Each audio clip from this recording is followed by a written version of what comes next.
When you move, you need a reliable company led by passionate folks, eager to assist its customers during a transitional process that needs to be smooth. Call Essential Moving Experts at 844-368-5750 for all your local and long-distance moving needs. You can rely on Essential Moving Experts. Mention the Big O Show and get $150 off. Family owned and operated, they offer free 30-day storage, full-service moving, fully licensed, bonded, and insured. Moving was never so easy. EssentialMovingExperts.com. Why is it that you get locked out in the worst moments of your life? Where are my car keys? Man, I can't find my house keys. In those frustrating moments, you need a locksmith you can count on. A. Lenny Locksmiths in South Florida, from Miami to Port St. Lucie. In Central Florida, A. Lenny locks it down in Orlando and Tampa Bay. Lockouts or lock changes for home or business, car key replacements, and programming all model cars. 24-hour service. Call them at 855-869-5625. Go to the website at alennylocksmith.com. Red Recover now offers a simple-to-use, professional-grade light therapy device designed to help your dog heal and live a healthier life. Red Recover emits red and infrared light therapy based on the same science that NASA developed, all in a soft, flexible housing pad powered by a convenient, rechargeable lithium-ion battery. Say yes to science and give your dog the care it deserves with Red Recover.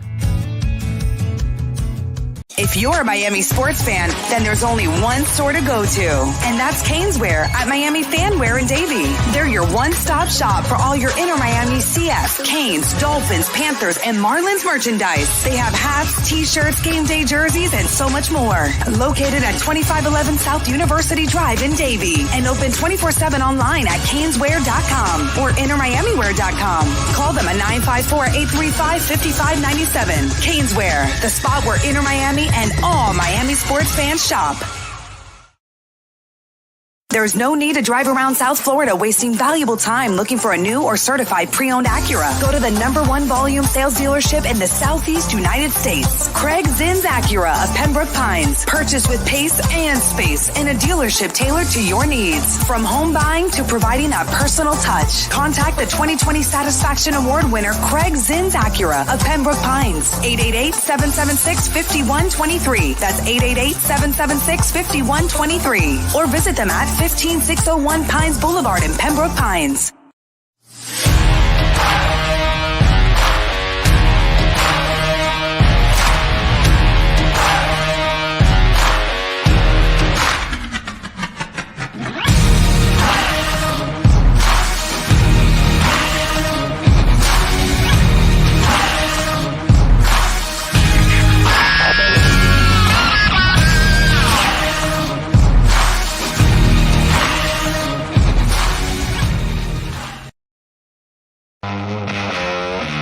It's time to go around the state and find out what's happening on the college football gridiron, with some of the best insiders in the state of Florida covering the Canes, Seminoles, and Gators. It's the Sports Talk 305 State of Florida Gridiron Roundtable with Manny Navarro from The Athletic, Ira Schofel from warchant.com, and Kevin Brockway from the Gainesville Sun.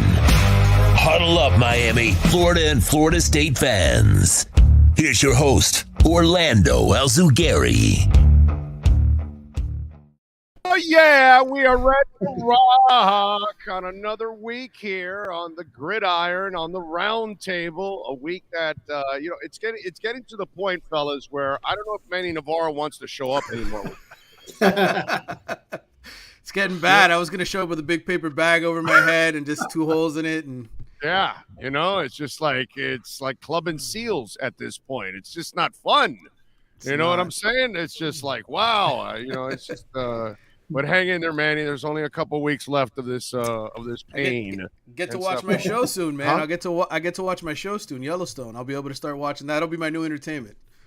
There you go. But we all know you're all about it. You're here to work. You left a better job and everything. And you're here to work with us. So we right. Oh, no, that's Mario. I'm sorry, not you, Manny. I'm sorry. Oh boy, he's repeated it so many times. It's burnt into my head at this point. The poor man. All right, Folks, get ready to go around college football and go around the state. We got to start, of course, with Kevin Brockway, the man that does not have as much confidence as I do, apparently, in the Gators. Because I was it what, like mid-third quarter or something? I'm texting you or so. I'm going like, this is a hell of a performance, but slow down. It's not over yet. So you put the brakes on it, but hell of a performance for the Gators. And Richardson, he's kind of taking us on a roller coaster ride as college football fans, and I would imagine that the Gator fans out there are getting a little crazy with him. But man, what a hell of a performance by the kid! 279 total yards, 4 touchdowns. He played a beautiful game on Saturday. Yeah, no, he played a wonderful game. And the reason why I said put the brakes on it was because of these, some of these defensive performances that the Gators have been having lately. But in the second half, they put up a goose egg against Texas A&M. Now, Texas A&M, had a flu bug. Connor Weigman, the projected starting quarterback, did not play. They went back to Haynes King, who, looked like Johnny Unitas in the first half, but then struggled in the second half. And for Florida to do that defensively, that's probably, even though Texas A&M is depleted, probably the best half of defense that they've played all season. Forced a couple of turnovers, got the third down stops that they hadn't been getting during the course of the season, and just really, really played well on that end of the ball. And then Anthony Richardson was a true dual threat. I mean, he was, the 60-yard touchdown run was terrific around the edge, and they really dominated the line of scrimmage in that game, running for 293 yards. So much needed win for the Gators on the road, and instilling a little more confidence with the fan base in Billy Napier that, perhaps if they can stick with this plan and finish strong, things will bode well for the future. When you were saying flu bug, I thought you were talking about Jimbo Fisher, because that's kind of what it's been for him this season. Well, Jimbo is certainly ailing too. I mean, this is, five losses in a row. I think that's the longest losing streak for Texas A&M since 1980. And it's proof that in the NIL era, I mean, you can, get all the players that you want and so forth and everything, but you still got to develop them. You still got to coach them up.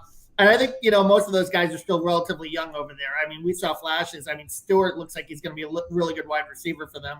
Evan Stewart, the true freshman. But they're going to need time in the SEC because it's a grown man's league. Oh, yeah. Kevin, I was out there, of course, when Miami and Texas A&M were national must-see TV way back. Feels like another lifetime ago. I'm curious. And I know this is supposed to be a Florida question, but just in general, like, where's the confidence level with where this thing is ultimately going to end up with Napier and this program, as far as the players that he's brought in, the young players? What's the long-term vision here? Because obviously going 5-4, that's not what they want to do. They want to win more games than that, get into the college football playoff, etc. But where do you see the blueprint as far as what he's doing and the progress there, the overall progress of the program? Well, I think I think the SEC has long been a line of scrimmage league, and I think the blueprint is to strengthen a line of scrimmage. And I think he's done that in the offensive line, but the defensive line remains a work in progress. I mean, there's just not enough dudes on that defensive line that really scare people, that generate the pass rush. It is kind of interesting, though, with Brenton Cox, being kicked off the team, dismissed from the team. Antoine Powell-Ryland really stepped up, had a strip sack in that game, did a nice job there in his absence. I mean, some people are wondering, well, was Brenton Cox part of the problem on defense, right? Because he didn't set the edge well in terms of the run defense. But I think that's where they're going to try. If you look at the recruiting class, their top 100 prospects nationally are, I think 2 or 3 of them are defensive linemen, and interior defensive linemen. That's really where the weakness lies. And I think if they can do that, and if they can somehow hold on to Richardson for one more year, maybe year 2, you're going to see a little bit of progress. And I think you want to at least try to pass Tennessee, maybe Hendon Hooker leads, and challenge a team like Georgia that just looks like a machine right now. So, by the way, Kevin, are they celebrating in Gainesville? Because this is the game that started to crack that recruiting class for Texas A&M. Anthony Hill dropped out. He's one of those top prospects. So, it's it looks like that game rattled some cages over there for Texas A&M and made things even uglier for Jimbo Fisher right now. Oh, no question. And there's a lot, but the buyout is substantial. The buyout is huge, right? And I think in the SEC, Manny has the money. Manny has the money. Exactly. I think, so much of it is about recruiting. And I think in Gainesville too, obviously we saw a couple of weeks ago, Carboni McLean, that didn't work out, but they're going to be back at it. And I think that's why it's important to finish the season on a positive note, get to a bowl game. They're a win away from being bowl eligibility, and create a little bit more of momentum that they can carry into December and into the signing period. I know. Well, I know we're going to talk about the big three in Florida, but if we want to spend an hour talking about Jimbo Fisher, I'm all for that. Just to let you know, I'm just throwing that out there. I've got some stories. I've got some pin up and Taylor Jacobs, right? Are we going to get into that or no? Anyway, go ahead. Okay. Sorry. No, and listen, any juicy stories you want to share, you can bring it on board to the platform. Let's go. It's just funny to me listening to some of the media out there because when Jimbo left Florida State, they were a losing team. They had a losing Jimbo left. And Texas A&M came and gave him $75 million. They were a losing football team. It was going into he was flying this program into the side of a mountain. And when we all said that, when the media and some of the fans said that when he was leaving, the Texas A&M media were like, "Oh, they're just jealous. They're sad. This is, spilling over whatever. They're crying over losing Jimbo Fisher." No, man, it was a disaster. He had it rolling, and then he completely let it go into the mountain. And now this is happening there. And it's funny. They're saying all the same things we said about him in Tallahassee and all the problems with the program. So I'm just enjoying that. Just wanted to get that out there. I'm enjoying that because they're seeing what we saw. So let me ask you, Manny. Anthony Hill Jr. apparently had Alabama, Oklahoma, Texas, USC, and Miami on that list. So talk to me. Is Ruiz sending him a credit card? What's going on? That's the only thing he can't send. Is the only thing he can send them. He can't send them any film from this last game. That's for sure. They got to burn all of that. Look, I think that I wouldn't put anything past Ruiz and Mario and the desperation level that they have right now.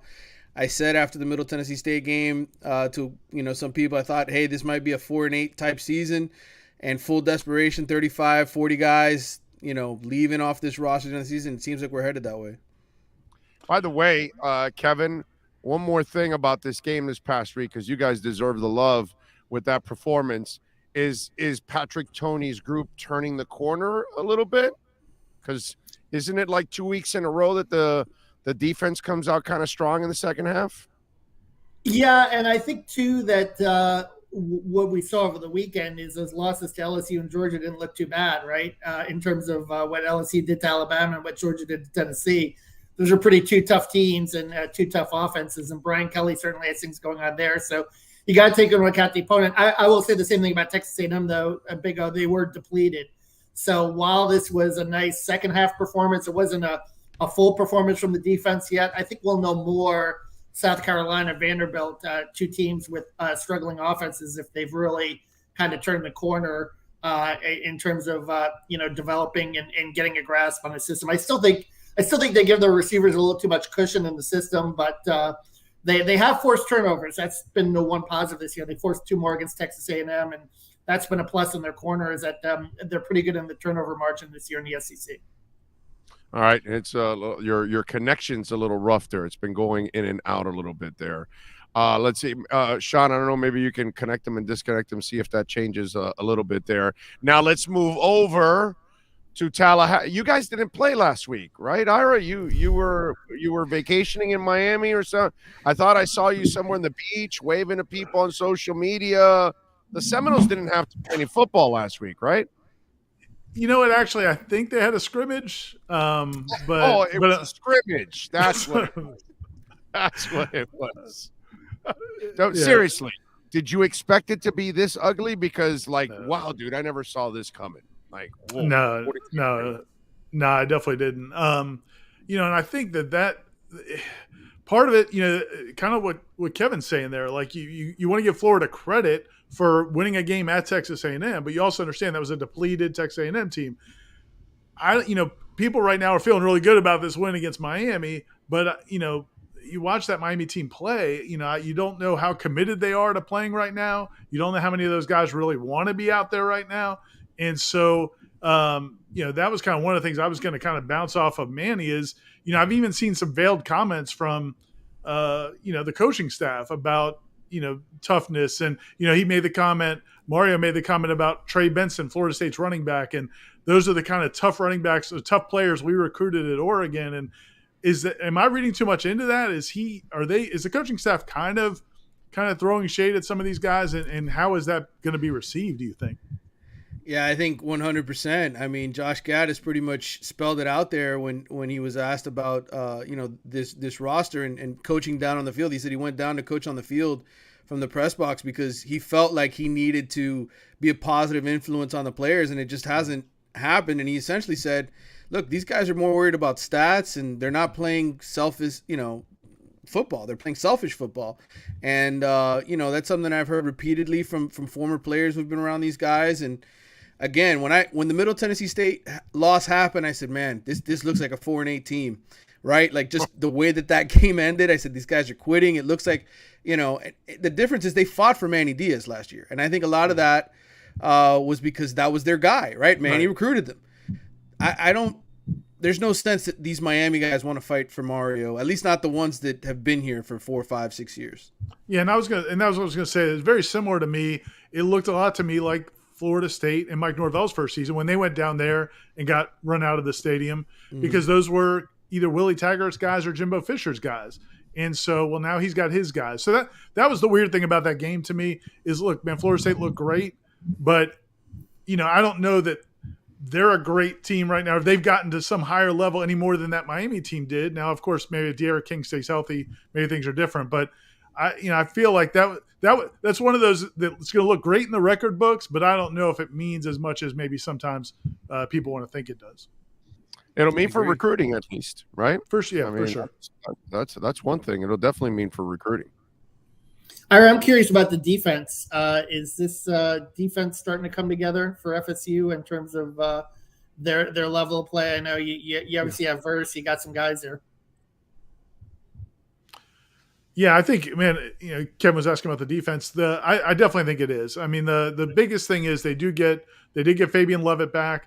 Verse is now healthier. The defense front is healthier. The other thing, part of it is, and they didn't really talk about it much when it was happening, but some of the DBs just didn't really get the defense. They brought in a transfer Greedy Vance from Louisville, he started 17 games at Louisville. So you figure, okay, he's going to come right in and step right in, but he kind of struggled earlier this year. And now that he's been in the system longer, you're starting to see he had the interception, down deep in Miami territory where he just read the coverage or ran the play perfectly to get that interception. And so I think the back end's getting more comfortable and the front end is getting healthier. So yeah, I think it's definitely come a long way than certainly what it was a few weeks ago. Let me go a little extreme on you there, Ira.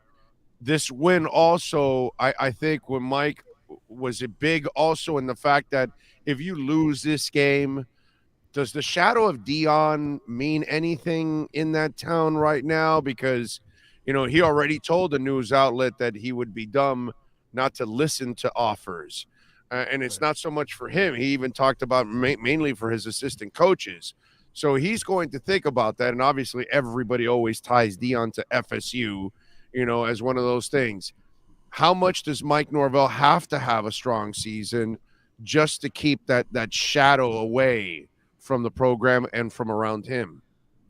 It's definitely out there. There are people there are some people who are dead set against Dion being the head coach because of a variety of factors, because they'll point to, his prep league team or whatever, his prep school that failed, or they'll point to the fact he doesn't have a lot of experience at high levels of football. But there's no doubt. I mean, if Florida State's in a point in time in this program where, because of what's happening in college football, they have to make sure they're relevant. It's the same thing with Miami. I mean, it's the same thing. Everybody, especially in the ACC right now, is panicked about getting left behind. At some point, whether it's the SEC and the Big Ten, and if we all have to figure out ways to get in or get out, The schools like Florida State, Miami are doing everything they can, throwing every penny they can at it to try to be relevant for whenever that happens. Maybe they can get a seat at the table. And I think Florida State, if it failed with Mike Norvell, they'd have to look at it, because the other option would be, are you going to go hire another coach out of the American Athletic Conference like they did with Willie Taggart and Mike Norvell if both of those don't work? Or you're probably not going to go get like one of the top coaches in the country to come to the ACC with all that uncertainty. So he would definitely be a consideration. I don't know that he would work at this level, because the one thing, the question about his coaching ability still isn't answered, because every week he plays, he's got an all-star team. It's like he's like coaching IMG against some public school. So I don't know that this proves he can coach or not, and he just have to coach. But it would have to be something that people consider. And there are people here that would consider it. Yeah, and I'm sure he'll be able to recruit, because he's the kind of guy that's going to walk in and win mom and dad over right away. And obviously dad probably watched him play. Right. So then dad's going to be enamored with Deion Sanders. So, and all the business opportunities. I mean, he's a marketing genius. Yeah. Right, exactly. It's just – it's interesting, because you hear all that, but then Norvell continues to win, so that kind of puts that to side. All right, Manny, let's start the pain part of the segment here. All unfortunately, my brother, rip the Band-Aid off, brother. I was talking about left behind. How many players does Mario need to leave behind by the end of this year, going into the offseason? Because man, that thing needs a. Years ago, I used to say this about the Dolphins, and they finally did it. I said they need an organizational enema. That's what they need. And finally they did it. They got rid of coaches and general, because they would do the human Jenga thing. They'd keep the general manager but add the coach, and then they'd keep the coach but they'd add a general manager. Then they'd keep a defensive coordinator, add a head coach. And they do all this human Jenga stuff that never worked out. And finally they just cleaned house, and it looks like they might be headed in that direction. So needed to do an organizational enema, and they did, for the program, for the coaching. What's next for the players, man? Yeah, I think it's ultimately what it comes down to, because as several people have pointed out to me, you can point at the coaching and say the coaching's been crappy for years, right? It's always easy to point the finger at the coaches, but there's been guys who have left here. Thomas Brown won a Super Bowl last year with the Rams, right? I mean, he was here for 3 years as an offensive coordinator, didn't have a lot of success for Mark Richt, but he won a Super Bowl. Jeff Stoutland with the Philadelphia Eagles, right? The offensive line coach, he was a terrible. No, he's gone other places and won. There's examples of coaches who have come through here. So Red Lashley was putting up 70 points on the same Saturday that the Canes could have scored with a fistful of dollars in a whorehouse. Exactly. So I to sit here and just say Miami's had terrible coaching all these years, I think is really stupid. I think the smarter thing to say is there's been a lot of bad guys shopping for those players, right? They've just identified a lot of guys that ultimately really weren't Miami Hurricanes. And I think, one of the biggest ills, and I remember, Randy Shannon telling me this when he first got the job, was, when I get these kids, I got to unrecruit them, right? Like, you get all these 5 and 4 stars, and I got to shake that out of them. And this sense of entitlement that I'm putting on the uniform, it's automatically going to work. I think that's been the case for a long time at Miami, right? Like, if you go back and you track, when did Rivals.com, right, Ira, pointing the finger at your former company, when did they start? Right at that time, right around 2000, 2001, somewhere in there. Right. So, and ever since those guys have all had star rankings, like, these guys have come to Miami, and they just haven't had the same sort of dog in them, right? And I think that's the one part with all these recruiting rankings. People get hung up on blue chips and how many blue chips and how many 4 stars and 5 stars. In the end, it really comes down to how many guys really want to play for that coach and go all out and put all the kind of effort in. And so Mario essentially has walked in here and said, I don't know these guys. I've been on the West Coast for 4 or 5 years. I don't know this roster. And you could think when you're in scrimmages and you're in practice and you're in spring football, but you don't know until the lights come on and you get your ass handed to you like you did against Florida State. Then you really know. Then you know, hey, how many of these guys are really with me? How many of them do I have to get rid of? And I think that's the case. I think in the end, kids today, like, if they don't believe in the head coach or they don't believe in the coordinator and there's sort of internal issue, you're just not going to get the effort or the kind of focus that is required. So get rid of as many players as you can, bring in the ones that you think fit the program. And then if I'm Mario, I also got to sit back and look at the coordinators and say, is this the right scheme? right? Can I run the ball and beat Alabama, the old school Alabama, and be, Michigan? Probably not, right? I probably got to open things up, use the speed that we've got in the state. That's the one thing everybody seems to come down for, right? Those skill players. And run an offense that's more catered to that. I think that's the one thing Mario has to reinvent himself with. Let me follow up on one thing there. Mm-hmm. You're basically saying that Butch Davis was the last person that knew how to recruit a football team. That's what you're saying, basically. Yeah. Like everybody else that's come after Butch Davis, including Larry Coker, and on, there was failure in being I always say this about a coach in college. You got to be three things. You got to be great at coaching.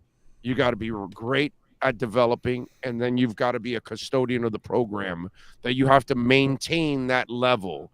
And that's special. What Nick Saban does, what Kirby Smart has done now in Georgia, that stuff is special when you can do it every year and get back to it and stay at that level. It's very difficult. Butch never proved to get to that part of it. But on the recruiting side, my God, he got on a roll like very few people ever have. So you're telling me that since Butch Davis, there hasn't been a complete recruiting staff since that point in the University of Miami? Well, I'll tell you this, I think just the resources that were poured into it, right? I think Miami did it on the cheap for many, many years.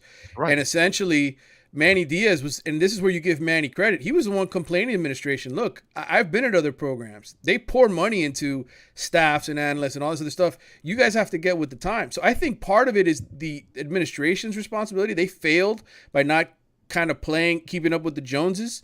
But then essentially you needed guys that were capable of overcoming it, and they just weren't. You didn't hire good enough coaches. Mark Richt was at the end of his career. God bless him for, coming in here at the end of his career before he got ill to try to give something back to the program. And he did. He helped build that indoor practice facility, and he did lead them to a 10-win season, which they hadn't done in a long time. So he did well. The problem is, you needed a guy like Mario from the get-go, because Mario was going to pour his heart and soul into recruiting, which is really what it all comes down to. Florida State, Miami, and Florida won championships not because they had some great scheme or because they had some tremendous, assistant no, they had the best players, and all the best players wanted to kick your ass together. They didn't care what their star ranking was. They cared about getting to the NFL.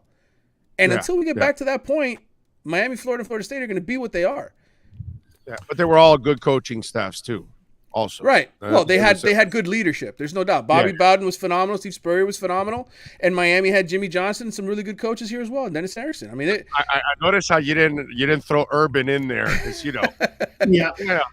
It's the coaching one thing, the human being, or right. I use that term very loosely with Urban Meyer, but yeah, that was slick. The one thing I'll say about Urban is, and those players, is they had an edge to them. You know what I mean? And to their detriment in the community, but those guys, had an edge to them. And some of those Miami teams in the 90s did too, in the early 90s and the late 80s also. And there's something to be said for that. Sometimes you need those guys that are on the edge. You just don't want them to cross the line, particularly if they're out in a nightclub on a Saturday night or something like that. Oh, with Urban Meyer, about 30-some times they crossed that line.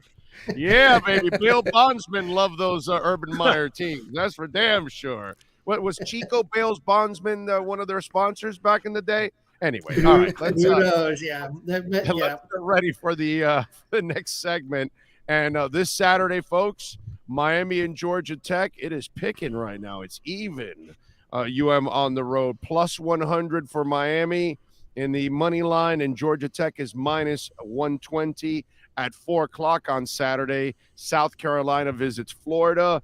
The Gators are favored by 7.5. The over and under is 59. And South Carolina is plus 250 on the money line. Florida minus 300. And the Seminoles get another night game. And I know Ira Schofel loves working these late night games. I mean, it's awesome. Awesome. And FSU, by the way, taking on Syracuse, who has actually stunk out the road the last two weeks. FSU favored by 6.5. Over and under is 51. FSU money line minus 245. The Cuse plus 205. hint, hint, Ira, just cover Gadsden and everything else will be fine. Outside of that, I don't know what else Syracuse has outside of Gadsden. All right, you're listening to the State of Florida Gridiron Roundtable right here on the Sportstalk305 Network. You're listening to the State of Florida Gridiron Roundtable on the Sports Talk 305 Network. Subscribe to Big O Radio Show on most platforms. There's no need to drive around South Florida wasting valuable time looking for a new or certified pre-owned Acura. Go to the #1 volume sales dealership in the Southeast United States. Craig Zinn's Acura of Pembroke Pines. Purchase with pace and space in a dealership tailored to your needs. From home buying to providing that personal touch. Contact the 2020 Satisfaction Award winner Craig Zinn's Acura of Pembroke Pines. 888-776-5123. That's 888-776-5123. Or visit them at 15601 Pines Boulevard in Pembroke Pines. Hey guys, this is Hayden Hurst, NFL tight end. I'm partnering today with Red Recover. We're going to run you guys through some drills.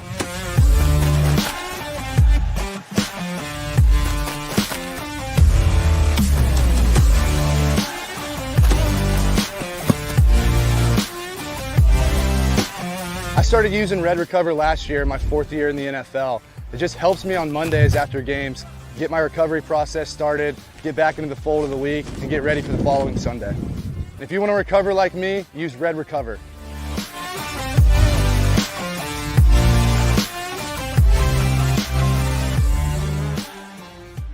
When you move, you need a reliable company led by passionate folks, eager to assist its customers during a transitional process that needs to be smooth.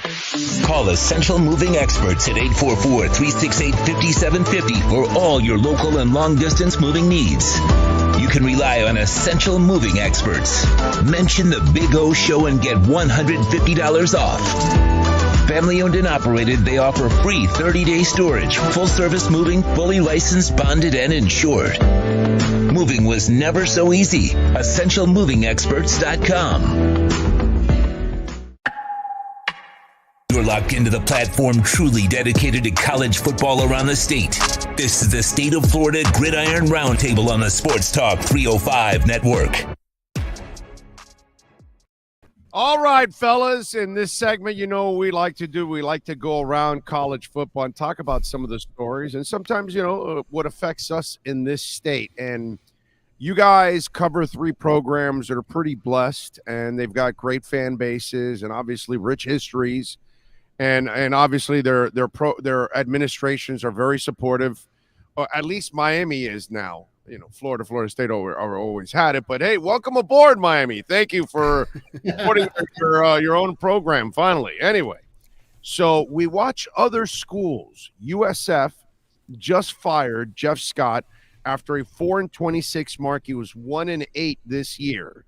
So first of all, you guys cover the big schools, and we've watched Central Florida kind of raise their stature too.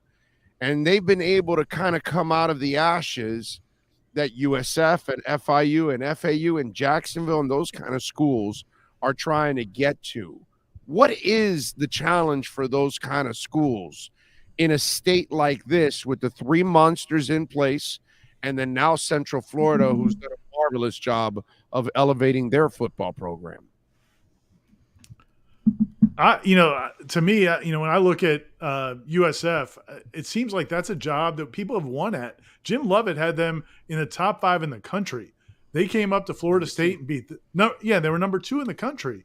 That's a school, I don't want to get into, we're not throwing shade at different schools' academics, but that's a school that has traditionally been able to get guys in that other schools. I know when they came up here and beat Florida State, Jimbo ranted about all the guys on that defense that he would have loved to have had at Florida State, but they couldn't get him in because of the ACC standards versus, USF's. Now, there may be different now, but generally you can do some things like that to get talent in there. It goes back to what, Manny was saying in the last segment. It's always about the players. The coaches get the big bucks, but it's about the players, and you have to get somebody in one of those in those programs that can get players. And, you're not going to get the guys that you're not going to get a lot of the guys that want to go to, Florida or Miami or Alabama or wherever, but there's players out there, so many good football players out there. And to me, it all comes back to that. And when you talk about Dion, and I'm not saying that's where he should go, but like you got to find somebody who can get players there. To me, that's the big thing. Well, Is that why UCF has succeeded and the other ones haven't? Yeah, I think too the resources also, it goes back to that. I mean, UCF built the bounce house, they built the on-campus stadium, which USF did not do, and they're playing their games at Raymond James, and I think that was a big boon for UCF, and their facilities are nicer, and that impacts recruiting as well, and certainly did a decade ago when UCF built it. Now NIL has come along. But yeah, you're going to need, I think, to get the players, you're going to need the resources too. And you're going to need, and I think USF is, David Whitley, our columnist, wrote some about it. They're starting to get on board, but they're probably about 5 or 10 years behind UCF in that regard.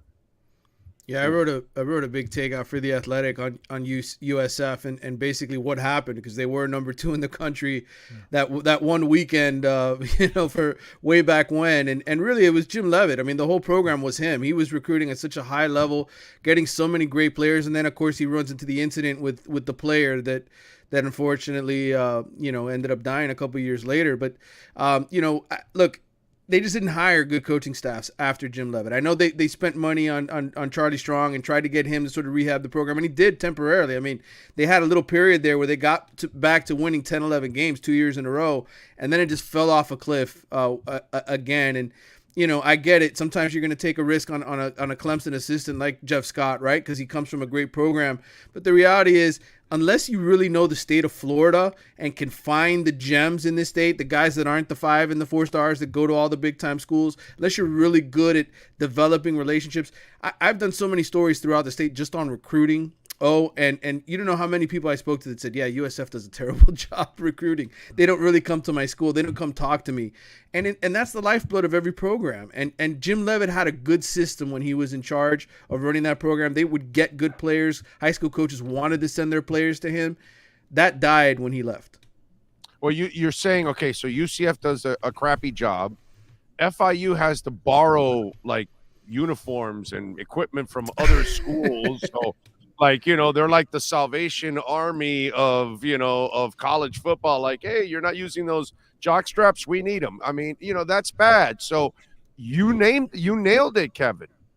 Resources. That has to be the answer, guys, because UCF is having success because they have the resources. They invested. FAU, Howard Schnellenberger built the stadium also. They did. And got Lane Kiffin for a few years and created a little buzz with that after Howard. And now they have Willie Taggart, who's really been around the whole state, right? USF. Everywhere. Florida State. Yeah, but wait a minute. But how much does it suck for FAU and FIU? Because UM suffers from this. UM is treated like the 6th pro team in town. Right. It's basically what it is. They don't live off their student body because it's not big enough. Now, FIU and FAU, they have incredible student bodies, but because they don't put now, FAU does have more resources than FIU, but still they don't go to the extreme of UCF. And here's the thing. Those two teams are stuck in a pro town. UCF is not necessarily considered a pro town just because they have the Magic. So how much does that help UCF over FIU and FAU that they can be the semi-big dog in town, something that FIU and FAU will never have because of the pro teams and because of UM? And are the Magic really an NBA team? In the last decade, right. I mean, UCF is incredibly popular, and they've parlayed that into joining the Big 12 and a door into the college football playoff someday. They really created the right blueprint, but they had the foresight to see it, I think, in terms of the investment. I also think they got a perfect storm because their enrollment blew crazy. It's one of the biggest schools in the country, and they had that success, that run, with Mackenzie Milton and that team. And all of a sudden, man, that whole city, and they didn't have an NFL team to compete with. It's just been, it's different to raise money at that point than it is right now. Michael Kelly, the AD at USF, doesn't have something like that to sell. Yeah. And by the way, credit to Orlando as the fans, because the Magic suck and they do get support.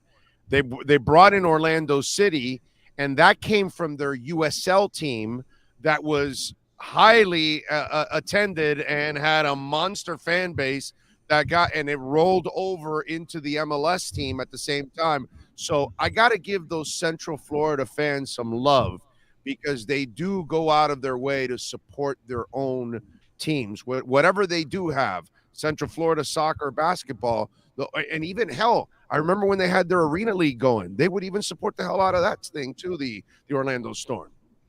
The other thing I was going to add just on UCF and why it's had success, I think they picked the right offense, right? They played that exciting spread, up-tempo, and that is so much more attractive for high school recruits to play in. That's what they want to play in, and I think ultimately that's led to a lot of their success. And they stuck to it because even after some of the coaches left, Gus Malzahn comes in and he runs the same thing. Mario Cristobal, are you listening? That's Manny Navarro telling you that Josh Gaddis' offense sucks ass and that he'd rather have Rhett Lashley much more entertaining than last year. That's what he said. That's what he just told you there, Mario. He just didn't say it direct. I deciphered it for you. All right, let's move on to the next one. All right, at 7-2, a loss to LSU. They've got a Heisman candidate at quarterback. Is Alabama showing some weakness now? Kirby and company in Georgia are becoming monsters. Have the teams in the SEC, at least the upper half of them, have they cut the gap between Saban and the conference, gentlemen? I think so. And I think, too, it's the defense that's been tremendously disappointing because Bryce Young is playing as well as he did last year, making big plays and stuff, but they're just not getting stops. And it's kind of odd because you have guys like Willie Anderson, you have some dudes on that defense, but that defense has been tremendously inconsistent. And for Nick Saban, who's made his bones his whole career on defense, it's got to be frustrating for him. But I know, Big O, you love to see that. Oh, me? I'd rather see Saban happy. Do they, the one thing I wonder about with them, and the most amazing thing about Saban's run has been, how do you maintain that level of discipline and focus, and when you're already on the top of the mountain, right? Those are the coaches that we look at as the legends are Saban, Belichick, or, Don Shula, or whoever, the guys that maintain that level for a long time. And that's so hard to do. Do we think it's just he can't do it anymore because they're one of the most undisciplined teams you've ever seen? I mean, they have like 15 penalties in games. They don't play smart, and the defense is just shoddy. So I don't know. You wonder if he's gotten to the point now where he can't maintain that level, and he doesn't have the same staff maybe that he's had in the past. That's what I was going to say. Has he been able to maintain the staff that he's had in the past? Go ahead, Manny. All I was going to say is, wouldn't we all like to cover a team that we're complaining about that has 2 losses and lost 2 games in overtime by 2 and 3 points, right? I mean, Jesus. Look, I don't think Nick Saban's going anywhere. I think this is just one of those years where he's going to lose a couple of games. That machine is going to keep cranking, and until he quits, I don't see the end of it. So it is amazing because it just kind of looks like they're cutting the gap a little bit. All right, guys, in your opinion, who is the coach of the year right now in college football? Ira started off. I'd go with Josh Heupel, although I don't know, man. I always worry about these first-year coaches. They go into a second-year coaches, and they have a lot of success early on because I don't always know if it's sustainable, and I don't love giving an award to somebody who just showed up with somebody else's players to some degree. Now, I know he's brought in a lot of those guys too, but I would have to go with them. I mean, I'd never expected Tennessee to have this kind of season, and I know they didn't look good last week, but nobody looks good against Georgia, really. So I would have to go for Josh Heupel at this point. Well, to piss off Mario, I'll say Dan Lanning from Oregon, because if they somehow get into the playoff, right? I mean, look, he brought in Bo Nix. I get it. Mario built a very good machine and left him one. I'm not going to deny him that, but they're winning games and they've got a chance to get in the playoff if they run the table here. Wow, that's an interesting I was thinking about Sonny Dykes at TCU, but I might go with the guy who beat Josh Heupel, Kirby Smart, because of the fact that they lost a lot from that team last year, a lot more than you realize, all those NFL draft picks, and they reloaded. And there's something to be said for sometimes the coach recruiting that well and evaluating that well and having that. Right now I would have to put Kirby as the leader in the clubhouse, and they're number one in the country, even though they lost quite a bit.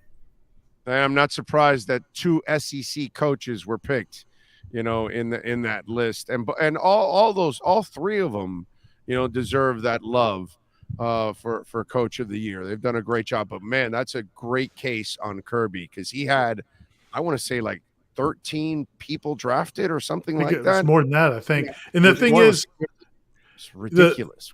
And it's a good point by Kevin, because I used to get mad when Jimbo was at Florida State. He would never get ACC Coach of the Year, even though they were by far the best team. And it's like, he's got better players. Well, he's a college football coach. If he gets better players, that's doing his job. That's not a negative on his ability to coach. So yeah, that is, we sometimes want to praise the coaches who do more with less, but the guys who have the best players, a lot of times, being a great recruiter is a big part of it too. Well, that's why I said maintaining. That was part of the 3 things that I think a coach has to have, because those guys, man, what Bobby Bowden did for 30 years, you just can't sneeze at that kind of stuff, or Tom Osborne, or any of these kind of cats that are around Paterno, whatever. And I know whatever the other stuff that went with it, but I'm just saying that you got to give these kind of people, the Don Shulas and the Belichicks of the world and all that, when they're able to continue to turn over the roster. And Brockway, I think it's a lot harder to do now because of the fact that with all the exposure and recruiting and so forth than it was 20 or 30 years ago, even during the era of like Osborne and Bowden and so forth. Let me ask you a fantasy question here. Fantasy question, and Manny particularly. If Jimmy Johnson had stayed at Miami, what do you think would have happened? Like if he decided, I don't want to coach in the NFL, how long could that have lasted, do you think? I think we're seeing that now with Saban. That was the problem with Jimmy, that he doesn't last anywhere. And that was his Oklahoma, whatever, Dallas, Miami. He fizzles out like right away. He goes so hard that he burns out. Miami, he had to leave right away and everything. He could have maintained it. But I don't know if it was his nature to be somewhere for 20 years. It's almost like he wanted the next challenge after he overcame the challenge. I'm going to make the point. I think Schnellenberger, had he stayed, could have been the Bobby Bowden. I think he could have been the guy that really, if he didn't, that ill-fated USFL, experiment could have really been the guy. And he had that temperament where he could have really sustained it for a long period of time. He built a stadium at Louisville. He built a stadium at FAU. His only failure was Oklahoma. That was the only time that things didn't go well for him. Probably not a good fit for him over there. But everywhere else he succeeded. I agree with you. Schnellenberger would have been the guy to stay there because he was a long-term type of coach. He just got enamored with the pro game at that moment and all that. But eventually he was a college coach his entire career. I like that one. Definitely like that one. All right. When we come back on the other side, we'll preview the matchups around the state. You're listening to the State of Florida Gridiron Roundtable right here on the Sports Talk 305 Network. You're listening to the State of Florida Gridiron Roundtable on the Sports Talk 305 Network. Subscribe to Big O Radio Show on most platforms. There's no need to drive around South Florida wasting valuable time looking for a new or certified pre-owned Acura. Go to the #1 volume sales dealership in the Southeast United States. Craig Zinn's Acura of Pembroke Pines. Purchase with pace and space in a dealership tailored to your needs. From home buying to providing that personal touch. Contact the 2020 Satisfaction Award winner Craig Zinn's Acura of Pembroke Pines. 888-776-5123. That's 888-776-5123. Or visit them at 15601 Pines Boulevard in Pembroke Pines. Hey guys, this is Hayden Hurst, NFL tight end. I'm partnering today with Red Recover. We're going to run you guys through some drills.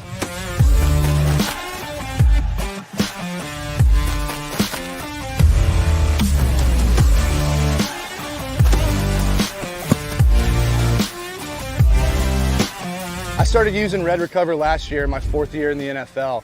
It just helps me on Mondays after games get my recovery process started, get back into the fold of the week, and get ready for the following Sunday. And if you want to recover like me, use Red Recover.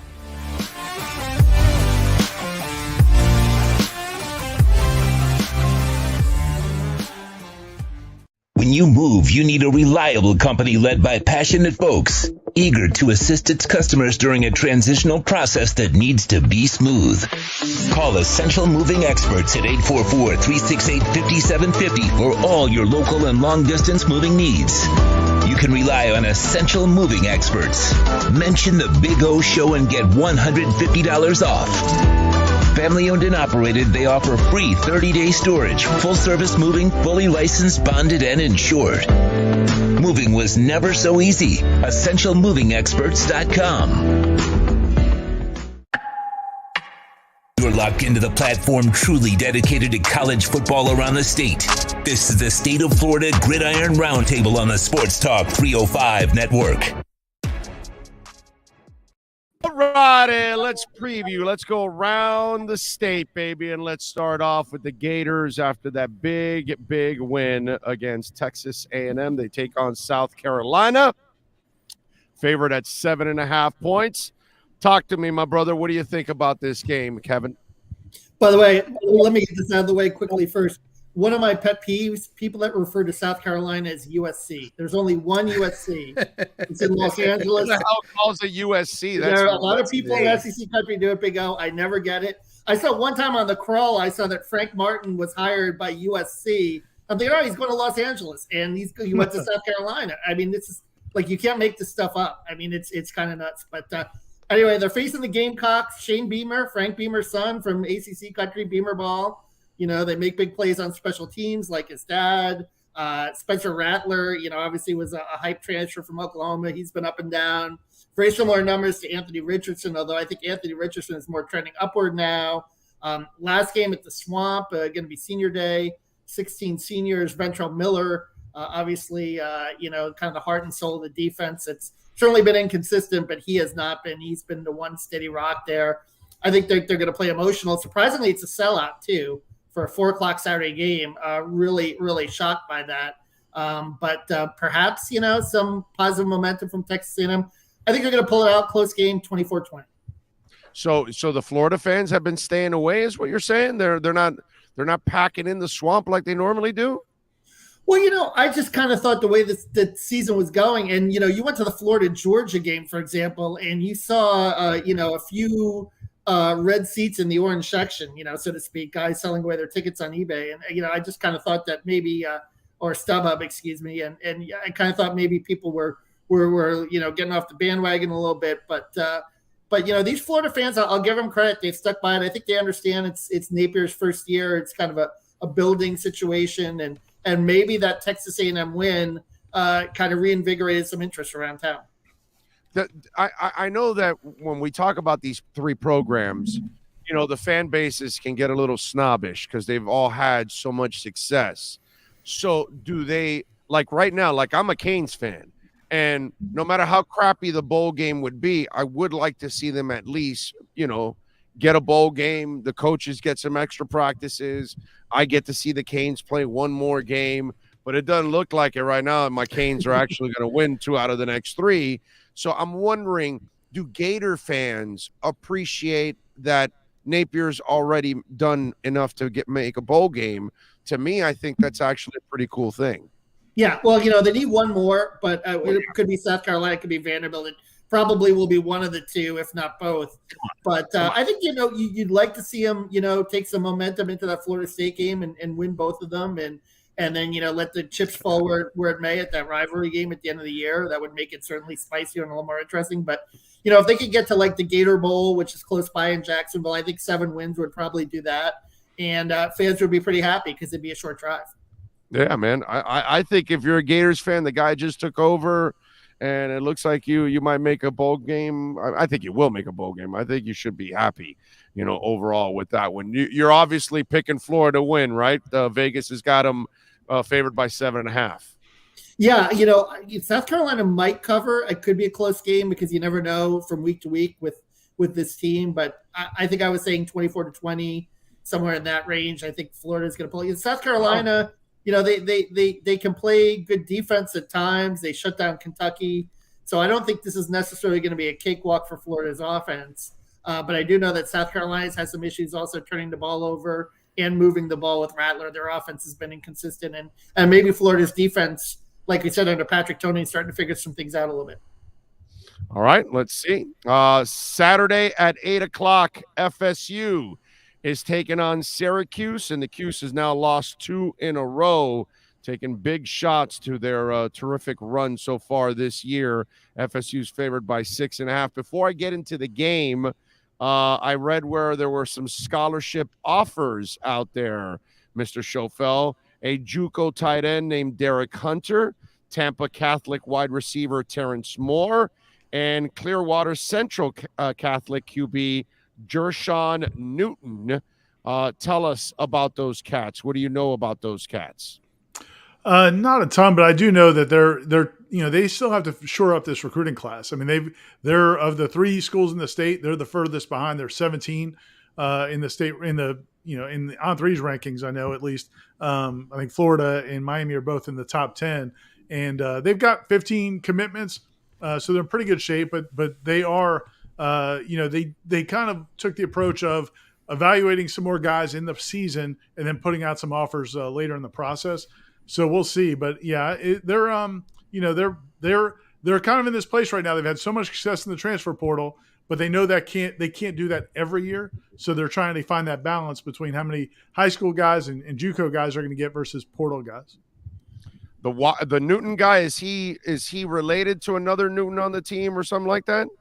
Is that what it is? No? I'm not sure. Okay, I thought Jershawn was like related to somebody or something in Florida State. All right, is it all about Gadsden this week for FSU? Is that the? I think stop it's Gadsden, stop the Cuse. Is that what you got to do? I think it's more about the quarterback, Garrett Schrader, and whether he plays. I mean, if Garrett Schrader plays, then yeah, that's a big deal. They also have a really good running back, Sean Tucker. So they've got a couple weapons. I mean, Gadsden, no doubt, is by far their best receiver, and some teams have tried to do some things to take him away. But they're, to me, it's all about the quarterback. If Garrett Schrader plays, I think Syracuse is a formidable opponent. He has not played for the last game and a half, and they had about 150 yards, 440 or 150 yards of total offense last week against Pitt. Total offense. Offense and passing and running combined. So if Schrader doesn't play, then Gadsden can't do anything by himself. The backup quarterback has not been any good at all. So that's to me, if Schrader plays, it's a competitive football game. If Schrader doesn't play, I don't know how they score points against Florida State. I think you're 1,000% right. And not only that, I know they're running back, but with Fabian back, I don't expect Syracuse to really run the ball on FSU. I saw it this past week with the University of Miami, and they kind of controlled the line of scrimmage. I think they're going to do that with the Cuse.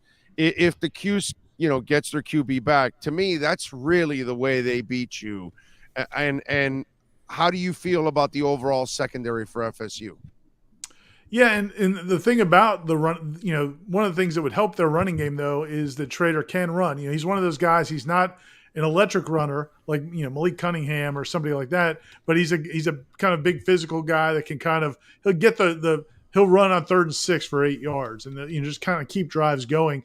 But yeah, Florida State secondary has been solid. Like their pass defense, if you look at their pass defense statistically, it's rated pretty high nationally in the top 20, top 25. But it's, they just haven't made a ton of plays. They did last week. They had a couple interceptions last week, and that was good to see. But before last week, they had 4 interceptions in the first 8 games. They had 2 in that one game against Miami. So you'd like to see that keep coming on, but they're solid, but they're not dynamic, I don't think, in the secondary. Don't get spoiled now, okay? Not everybody has gifted quarterbacks like the Canes. And what I mean by gifted is that they gift you a lot of turnovers. So, don't get carried away now. That's not going to happen every week there. All right, so FSU favored by 6.5. Ira Schofel from warchant.com. What happens in this game? I'd like to give you one prediction with Schrader playing and one without playing. But and by the way, Dino Babers is not giving any information. He apparently Schrader. Yeah, I know Schrader did warm up before the last game, but then changed into street clothes. So we don't know if he's going to play. I'll kind of split the difference. I think Florida State's going to win. I'll say 31-17. I think maybe 31-21 if Schrader plays, maybe 31-10 if he doesn't play. So I'll say 31-17. Okay. All right. Good stuff there. By the way, real quick, Syracuse they are 5-1 at home. So they've lost these last 3 games, but they are 5-1 at home. They've been good at home. So that's part of the reason I think that could be a good game if Schrader plays. So I just wanted to add that. Sorry. That Syracuse Purdue game is still one of my favorite games so far this year. Right. That was wild. That thing was entertaining as hell. Now let's go to stuff that isn't entertaining, and that's the University of Miami football team. That is not entertaining. Manny, first of all, before I ask you about this matchup against Georgia Tech, did they screw up in playing Van Dyke? Because I'm watching the poor kid, right? And so much respect for him to just go out there and tough it out and try. But he's warming up, right? And they've got the camera on him, and he's telling the guy, yeah, I feel good. Yeah, I feel good. He looked like he was in the, he was sitting on the porcelain throne, really straining. And, like, yeah, I feel good. Yeah, come on, bro. It just, I'm wondering, like, the coach is standing next to him. Can he bother looking at the guy at least, like looking at his face? Because as he's throwing the ball, he's wincing every time. And I'm like, oh, my God, this guy is in pain just throwing the ball, and then he has that rollout that he just grounds the ball. And you're like, that poor. I just felt so bad for Van Dyke that night. I have immense respect for his toughness. I commend him, but it just seemed like it was a stab in the dark that really wasn't worth trying. But you tell me. Yeah, I'm in agreement with you. I mean, to me, and what's scary for Miami is that they literally waited until Friday to make this decision, right? Like, how do you game plan, get guys ready to play when you don't even know who's going to be your quarterback? I think that's partially what led to some of their offensive disasters. I think this week, Mario could sit there and lie and say, hey, we're preparing all 3 guys. It's not Florida State week anymore. It's Georgia Tech, right? I mean, it's you could understand at Florida State you're trying to beat your rival, etc. This week, to me, you got to be preparing Ja'Carri Brown to be your starter. He's the one guy that gives you a chance. At this point, Jake Garcia is unplayable, 7 turnovers in 3 games. I just think Ja'Carri actually gives you a chance with the running game, and he's got an arm. He can throw the ball down the field. So to me, they made a mistake playing Tyler. It's funny you bring that up because I'm smiling because in my mind, and I'm Ira and Kevin. I don't know if you guys watch the Dolphins every week, but a couple of weeks ago when Tua was out, Teddy got knocked out when he really wasn't knocked out of a Jet game. And so the following week, he wasn't able to practice till late in the week on Fridays when he actually had a light practice. And in Mario Cristobal's world, he would have played Teddy Bridgewater. In Mike McDaniel's world, he said, I don't care that he's the 8-year veteran. I need an entire week of practice with my starter so I can game plan and get and that's exactly what he did. He went with Skyler, who, by the way, was looking really good until he injured his hand because he was well prepared for that week. So it's interesting, Manny, that I think I thought of that right away, that the different philosophies of a coach, that he's like, no, forget it. I'm going to go with the experienced guy. I don't care if he barely has any practice or any rhythm with it. Let's go. I'm not going to go with the other guy that has an entire week of practice. It's interesting how it's handled differently by different coaches. It really is, though, and I think for Miami, at this point in the season, you're 4-5. What do you have to play for? Getting to a bowl game, right? This is going to be probably your best opportunity. This in the Pittsburgh game to try to get to 6 wins. You're not going to win at Clemson. To me, if Mario, do you think they're going to beat Pittsburgh? I'm saying that those are your best chances because you're not going to win at Clemson. So to me, you have to at least prepare these guys, give them all the reps in practice. Whether you pick Jake or Ja'Carri, you got to pick one of them and give them the bulk of the work so that they're ready for this game. Yeah, I would just give my endorsement for Ja'Carri too, because I mean, The thing is, I mean, at least I think you could see him making some plays with his legs and then maybe hit a shot and get the players to give them some hope. Yeah. But, I mean, you can't put Jake out there. I mean, that's just maybe down the road, but not right now. By the way, Kevin's here. You're watching a guy that they cut off half the fields all the time. Richardson's not scanning the whole field when he runs the offense. There's a limitation to his passing game, but they're using his athleticism along with, his ability to throw the ball, but they make it in a way where they make it a little bit more easier for him to decipher what he needs to do out there. You can do the same kind of things for Jakari. Kevin, am I wrong here on what I'm saying about Richardson? Yeah, no, I totally agree with you there, Big O, in terms of just his ability to, and Coach Napier's ability to put him in positions to be successful. And, he's got on 3 games in a row now where he hasn't turned the ball over, which is significant progress for him because early in the season he was really, between the picks and the fumbles was really coughing the ball up quite a bit. And I think that they did kind of simplify things for him. And he is growing with the offense, and you're starting to see the results now and starting to see him flourish a little bit more. That to me, Manny, that's what I would do with Jakari. I would do some of the things. I know Richardson can wow you with some of the plays he does, but they still kind of make it a little bit of a simpler passing game for him. They give him a high-low option, they give him a screen, they give him whatever it is, but it's stuff that's kind of easy for him to do. I would imagine that's what you've got to do this week with Jakari. Yeah, I think a lot of wide receiver screens, a lot of quick throws, and then spread the field out and let him carve people up. If you go back and you look at his high school tape in Georgia when he was over at Lowndes, he killed some teams, some really good teams too, at the high school level with his legs. And the projection with him is Cam Newton. That's what they hope he can be. He can develop into an NFL MVP type talent. That's the ceiling for him because he's got the arm, because he's got the legs, and because he's a bright kid who's committed. And I like Jakari a lot. I went to work out with him in TVD this summer when Malik Rozier and a couple guys were there working out, and you could see the kid's committed. So maybe he's the future quarterback for Miami. Holy shit, it's going to cost John Ruiz a lot of money if he's going to dress also like Cam Newton. That's right.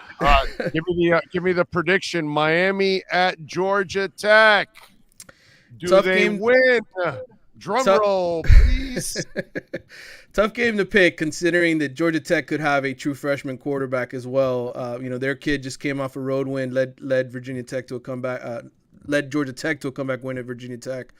And he's a dual threat, a kid who can make plays with his legs as well. So I'm going to pick Georgia Tech. They're at home. Miami hasn't scored in 9 quarters. It's hard for me to pick a guy who an offense that hasn't scored in a while.